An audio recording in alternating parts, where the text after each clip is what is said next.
day. The next box we're going to make is called a 2, 5, 7, 10 box. And you wonder where it got that name. Well, it gets its name because that's where we're going to be scoring our paper. So the first thing we're going to do is take your piece of cardstock, 8.5 by 11, and you're going to score it. And when I score, I always take my cutting blade off because there's nothing worse than you think you have your scoring blade and you actually have your cutting blade pushing down on your paper. All right, so again, we're going to take it, we're going to score it at 2, 5,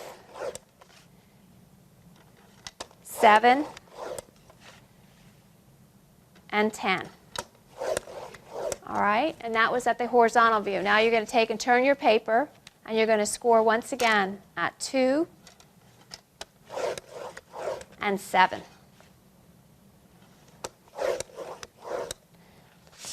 So now, this is what your paper should look like. I don't know if you can see the score lines, but you have score lines at 2, 5, 7, and 10, 2, and 7.